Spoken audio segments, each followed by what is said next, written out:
આ તરફ અમદાવાદના કૃષ્ણનગરમાં ખૂની ખેલ ખેલાયો. ઠક્કરનગર પોલીસ ચોકી પાસે યુવકની હત્યા કરી દેવાઈ. દાવો છે કે હત્યામાં સંડોવાયેલા 2 આરોપીઓ પૈકી એક આરોપી પેરોલ પર જેલમાંથી બહાર આવ્યો હતો. આ તરફ પાટણમાં જમીન વિવાદમાં યુવકની ઘાતકી હત્યા કરી દેવાઈ. 3 વીઘા કુટુંબી જમીનના વેચાણ બાબતે સહી કરવાની ના પાડતા કરપીણ હત્યા કરાઈ હોવાનો દાવો છે. પરિવાર વચ્ચે ચાલી રહેલા વાતચીતમાં બોલાચાલી ઉગ્ર બનતા થયો ખૂની ખેલ.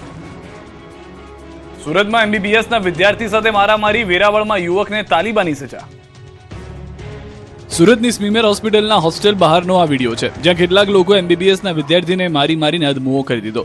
દાવો છે કે એમબીબીએસ અભ્યાસ કરતી એક વિદ્યાર્થીનીને અન્ય બેચના વિદ્યાર્થી દ્વારા કથિત રીતે હેરાન કરવામાં આવતો હતો. વિદ્યાર્થીનીના બેચમેટ્સે યુવકના હોસ્ટેલ બહાર પકડી માર માર્યો. ઘટનાનો આશરે 15 દિવસ જૂની હોવાનો દાવો છે, જેનો વિડીયો હવે વાયરલ થયો છે. સમગ્ર મામલે સત્તાવાર કાર્યવાહી અને વધુ વિગતો અંગે હાલ તપાસ કરવામાં આવી રહી છે. આ તરફ ગીર સોમનાથના પ્રભાસ પાટણમાં કથળતી કાયદો વ્યવસ્થાને લઈને સવાલો ઉઠી રહ્યા છે. ચોરીના આરોપમાં એક યુવકે સ્થાનિકોએ વીજપોલ સાથે બાંધીને ઢોર માર મારવામાં આવ્યો. મળતી માહિતી મુજબ સ્થાનિકોએ ચોરીની શંકાના આધારે યુવકને પકડી પાડ્યો. યુવકને વીજપોલ સાથે બાંધીને માર માર્યા બાદ સ્થાનિકોએ તેને પોલીસને સોંપી દીધો. જોકે પોલીસ તપાસમાં સામે આવ્યું કે યુવક માનસિક રીતે અસ્થિર છે. પોલીસના જણાવ્યા પ્રમાણે યુવક છેલ્લા 2 દિવસથી ગુમ હતો. રાજ્યમાં દારૂની હેરાફેરી પર પોલીસનો પંજો. રાજકોટમાં પાર્સલની આડમાં થતી દારૂની હેરાફેરીનો પર્દાફાશ. રાજ્યમાં દારૂની હેરાફેરી ડામવા પોલીસ એક્શન મોડમાં છે. ત્યારે રાજકોટમાંથી પોલીસે દારૂની હેરાફેરીનો ચોંકાવનારો ખુલાસો કર્યો અને પાર્સલની આડમાં થતી દારૂની હેરાફેરી ખુલ્લી પાડી. બીજી તરફ મહેસાણામાં પોલીસે દેશી દારૂની ભઠ્ઠી પર દરોડા પાડ્યા. જ્યારે વાપીમાંથી દેશી દારૂ બનાવવામાં ઉપયોગમાં લેવાતા નવસારના મોટા જથ્થા સાથે આરોપીને ઝડપી લીધા. દ્રશ્યો જુઓ. પહેલી નજરે આ ડબ્બા સામાન્ય લાગશે, પરંતુ સામાન્ય લાગતા ડબ્બાનો ઉપયોગ દારૂની હેરાફેરી માટે થતો. રાજકોટમાં પીસીબીએ પાર્સલ મારફતે થતી દારૂની હેરાફેરીનો પર્દાફાશ કર્યો છે. ફેસપેક પર અને સ્કિન કેર જેલના નામે મોકલાયેલા પાર્સલમાંથી અંદાજે 2,65,000નો દારૂ મળી આવ્યો. પતરાના ડબ્બામાં નાની દારૂની બોટલો છુપાવી વચ્ચે ભૂસું ભરીને પેકિંગ કરવામાં આવ્યું. જોકે બુટલેગરોના નવા ખીમિયાની પોલીસે નાકામ બનાવી દેતા દારૂનો જથ્થો જપ્ત કરી લીધો. દારૂ મોકલનાર મંગાવનારની શોધખોળ હાથ ધરવામાં આવી છે. આ તરફ મહેસાણાના કડીના દેવસણા ગામે ચાલુ દેશી દારૂની ભઠ્ઠી પર પોલીસનો સપાટો બોલાવ્યો. એલસીબી ટીમે રેડ પાડી 1.12 લાખનો મુદ્દામાલ અને 4400 લીટર દારૂ નષ્ટ કર્યો.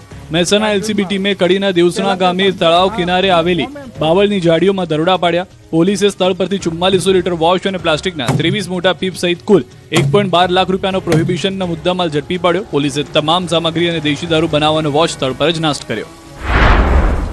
આ તરફ વલસાડ એસઓજી પોલીસની ટીમને મોટી સફળતા મળી છે. દેશી દારૂ બનાવવામાં ઉપયોગમાં લેવાતા નવસારના મોટા જથ્થા સાથે 2 આરોપીની ધરપકડ કરી. આરોપીઓ પાસેથી 15,000થી વધુની નવસારની સ્ટીકરનો જથ્થો કબજે કરાયો. પકડાયેલ આરોપી સુલેમાન ઇબ્રાહિમ શેખ ભાજપ લઘુમતી મોરચાના વલસાડ તાલુકાના પ્રમુખ હોવાનું પ્રાથમિક તપાસમાં બહાર આવ્યું છે. ભાજપમાં હોદ્દા ધરાવતા હોવા છતાં આ પ્રકારની ગેરપ્રવૃત્તિની સંડોવણી નીકળતા રાજકારણ પણ ગરમાયું છે. સુરતના પુણા ઉમરવાડામાં બોગસ ડોક્ટરનો પર્દાફાશ. ડિગ્રી વગર દર્દીઓની સારવાર કરતા 4 ઝડપાયા. સુરતના પુણા ઉમરવાડા 4 બોગસ ડોક્ટર ઝડપાયા છે. ડિગ્રી કે માન્ય તબીબી લાયકાત વગર મેડિકલ પ્રેક્ટિસ કરતા 4 બોગસ ડોક્ટરો સામે પોલીસે કાર્યવાહી કરી છે. ઝોન 1 એલસીબી અને પુણા પોલીસની સંયુક્ત ટીમ 4 સ્થળોએ દરોડા પાડી 4 આરોપીઓને ઝડપી ચૂકી. પોલીસની કાર્યવાહીમાં ઝડપાયેલા 4 આરોપીઓની શૈક્ષણિક લાયકાત અને તેઓ કેટલા સમયથી મેડિકલ પ્રેક્ટિસ કરતા હતા તેની વિગતો પણ સામે આવી છે. પોલીસના જણાવ્યા મુજબ આરોપી પૈકી કેટલાક માત્ર 10મું, 11મું અને 12મું ધોરણ સુધી અભ્યાસ કરેલા છે. તેમ છતાં લાંબા સમયથી ડોક્ટર તરીકે પ્રેક્ટિસ કરી રહ્યા હોવાનું તપાસમાં સામે આવ્યું છે. પોલીસ કાર્યવાહીમાં 4 આરોપીઓ પાસેથી કુલ ₹4,90,981ની કિંમતનો મેડિકલ સામાન અને એલોપેથી દવાનો જથ્થો ઝડપી પાડવામાં આવ્યો. પોલીસે દવાઓ અને અન્ય મેડિકલ સામાન કબજે કરી કાયદેસરની કાર્યવાહી હાથ ધરી. તપાસ દરમિયાન 4 સ્થળોએ લોકો પોતાને ડોક્ટર તરીકે ઓળખાવી દર્દીઓની સારવાર કરતા હોવાનું પોલીસના ધ્યાનમાં આવ્યું. પોલીસના જણાવ્યા પ્રમાણે આરોપીઓ પાસે કોઈ માન્ય મેડિકલ ડિગ્રી ન હોવા છતાં તેઓ એલોપેથી દવાઓનો ઉપયોગ કરીને બીમાર દર્દીઓની સારવાર કરતા. આ કેસની તપાસ દરમિયાન 2 આરોપીઓ સામે અગાઉ પણ આવી જ પ્રકારની કાર્યવાહી થઈ હોવાનું સામે આવ્યું. પોલીસે જણાવ્યું છે કે આ પ્રકારની ગેરકાયદેસર મેડિકલ પ્રેક્ટિસના કારણે યોગ્ય તબીબી લાયકાત વગર દર્દીઓની સારવાર થતી હોવાથી દર્દીઓના જીવન અને શારીરિક સલામતી સામે ગંભીર જોખમ ઊભું થઈ શકે છે. વડોદરા, અમદાવાદ અને અમરેલીમાં અકસ્માત. બાળકી સહિત કુલ 3ના મૃત્યુ. ગીર સોમનાથના કોડીનાર વડનગર બાયપાસ પર 2 બાઇક વચ્ચે અકસ્માત સર્જાયો, જેમાં એક બાળક સહિત 3 લોકો ઇજાગ્રસ્ત થયા. ઇજાગ્રસ્તોને પ્રથમ કોડીનાર અને બાદમાં વધુ સારવાર માટે વેરાવળ લઈ જવાયા છે.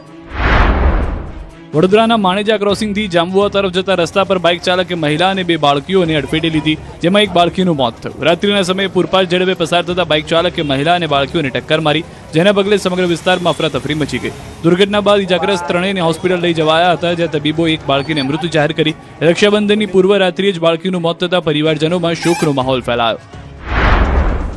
આ તરફ અમદાવાદમાં એલિસ બ્રિજ પાસે કાર ચાલકને નડ્યો અકસ્માત. પૂર ઝડપે આવતી કાર ડિવાઈડર સાથે અથડાઈ હતી. કાર ચાલકે સ્ટીયરિંગ પરથી કાબુ ગુમાવતા અકસ્માત સર્જાયો, જેમાં કારમાં સવાર ચાલક ગંભીર રીતે ઇજાગ્રસ્ત થયો હતો.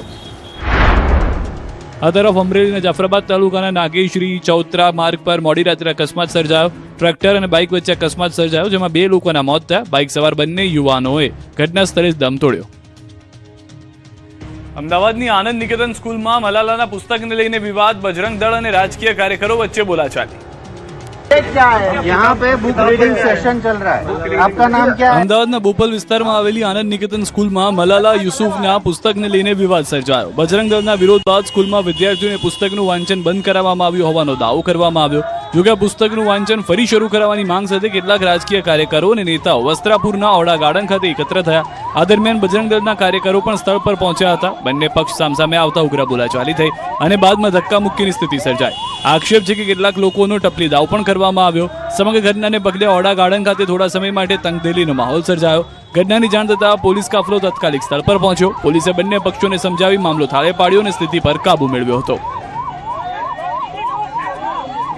મહેસાણાના કડા ગામે ગૌચર જમીન પર ગેરકાયદે ખનનનો મામલો. મુખ્યમંત્રીના આદેશ બાદ અધિકારીની તાત્કાલિક બદલી. મહેસાણાના કડા ગામની ગૌચર જમીન પર ગેરકાયદે ખનનનો મામલો હવે ગાંધીનગર સુધી પહોંચ્યો છે. ગૌચર જમીન પર ગેરકાયદે ખનન અંગે રાજ્ય સ્વાગત કાર્યક્રમમાં મુખ્યમંત્રી ભૂપેન્દ્ર પટેલ સમક્ષ રજૂઆત કરવામાં આવી. રજૂઆતને ગંભીરતાથી લેતા મુખ્યમંત્રીએ ગેરકાયદે ખનન સામે તાત્કાલિક અને કડક કાર્યવાહી કરવા આદેશ આપ્યો. મુખ્યમંત્રીના આદેશ બાદ તંત્ર પણ હરકતમાં આવ્યું. ગેરકાયદે ખનનના મામલે અધિકારી પ્રતીક શાહની તાત્કાલિક અસરથી બદલી કરવામાં આવી. સાથે જ જિલ્લા વહીવટીતંત્ર અને કમિશનર જીઓલોજી એન્ડ માઇનિંગ પણ જરૂરી કાર્યવાહી કરવા સ્પષ્ટ તાકીદ કરવામાં આવી. રાજ્ય સ્વાગત કાર્યક્રમમાં થયેલી રજૂઆત બાદ સમગ્ર મામલે તાત્કાલિક પગલાં લેવા તંત્રમાં દોડધામ મચી. ગૌચર જમીન પર થતા ગેરકાયદે ખનન સામે હવે કડક કાર્યવાહી કરવાની દિશામાં સરકાર એક્શનમાં આવી.